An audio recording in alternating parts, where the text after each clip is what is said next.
Hi, I'm Alicia Kozak. When I was 13 years old, I was kidnapped by an internet predator, but I was rescued because of this missing poster. Since then, I've dedicated my life to giving a voice to victims, survivors, and their families. You're about to watch a parole hearing that is certainly no party for the offender. He's in prison for having a group of middle school aged girls over to his home. Somehow, he claims they got into his alcohol and into his meth. The victims also say that he touched them inappropriately. He tries to explain himself and denies all of it. Will he be released? Should he? Let's watch. No, ma'am, none of that's correct. It was never for my son's birthday party or anything like that. The girl, Terry Broussard, asked could she have some friends over at my house. I agreed to allow her to do that. Her mother was supposed to meet me at my house. That's what actually happened. It wasn't supposed to be a party. That's the whole Well, thing. It was supposed to be Terry was gonna bring a few sorry. friends over. Why would she need to have anything at your house? Terry and them didn't have much, I guess you could say. I had a really nice house. I had kids. I had Xboxes, a big, huge playroom, four-wheelers, a big tree house out back. She asked me one day, could she bring some friends over? And I agreed. And so how did you end up getting these charges? Well, to be completely honest with you, they were not like normal children.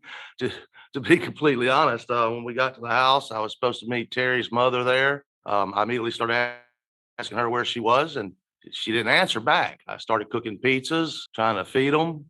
It snowballed, to be completely honest with you. I kept catching them upstairs, kept telling them to come downstairs. One thing left at He talks about another. these kids like they're, I don't know, gremlins and they're fed after midnight. Like they're just wild, crazy middle schoolers. Yeah. And they're just running through his house and opening up drawers and whatnot. And that's where they found the meth. Exactly. Surprise. One thing left at another. Well, The wait, problem wait. was this, ma'am. Wait, stop talking, Mr. Turpin. Basically, you're saying that none of this happened. These girls lied on you about giving them drugs and alcohol, and in some cases, touching them inappropriately. And your position today is that all of that was just made up and none of that happened. I am saying that their account of what they're saying happened is not exactly what happened. Something was in my home that should not have been in my home. So that's the diplomatic way of saying, yes, they lied. Yes, and him denying everything they've said and calling these victims liars. Wild, rambunctious child liars. That should not have been in my home. A friend of mine had left it there and she was supposed to come back and get it. That sounds like the most, like, I've heard that excuse in so many teen movies where I was just holding it for them. It was just in my locker for my friend. That's the exact same excuse he just gave. Like, oh, I was just holding it for a friend. It shouldn't have been there, but I'm holding it for a friend. And that was the Well, mess. And it was in okay. a drawer in my bedroom. How they got a hold of that What was the something? What was the something? was the meth. And they just happened to go through your drawers and find some meth and Now use they were not normal kids. And the way he says the meth. Like, I mean, it's like a normal thing. Yeah, there was meth in my nightstand, but it wasn't mine. It was someone else's. I'm responsible, but also I'm not responsible because it wasn't my meth and the kids went up there and found it. And he's finding every way to not take responsibility with taking responsibility. And do kids really know how to just use meth? Is that just a Is that just a common thing? I feel like he would really have to show them. Also, if you look at the law enforcement officer next to him at that point, he like turned his head and was like, "What?" Like it's this guy's reactions are kind of funny because he's so stoic the entire time, and if you look at his face now, he's just like, "Really? Did you just say that?" I was accustomed to being around. really, I think I've heard enough. I've heard enough. Miss Bonnie, and I apologize. I could tell you did not like what I had to say, but I can only tell you what I know to be the truth. I pled innocent at the trial. I caught those kids trying to steal from me. And where I made a mistake was I threatened them. I told them I was going to contact their parents. Now they're trying to steal from him. Like not now it's his. Hold on. Now it's his. Was he steal? Were they stealing something else, or were they stealing meth? Is my Right. question.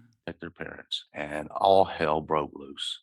That's not an issue, though. The real issue is that I had something at my home I should not have had at my home, and I will live with the decision of not throwing that away when I discovered it was there. A friend of mine that was doing work on my home had left it, and I contacted Rhonda and told her that she had left it, and yes, I had been doing it with her. I was mixed with people I should not have. I broke a family rule. Be careful who you associate with. And I will have to live with that for the rest of my damn life. And I hate it. You could not imagine how bad I hate that I have done that. The bottom line is it was my home. And regardless as to how they got their hands on it, I'm responsible. I'm responsible that they got their hands on it. Whether their story and mine agrees or not, I did it. And I cannot be more ashamed of myself for what I've done to my family and to my life.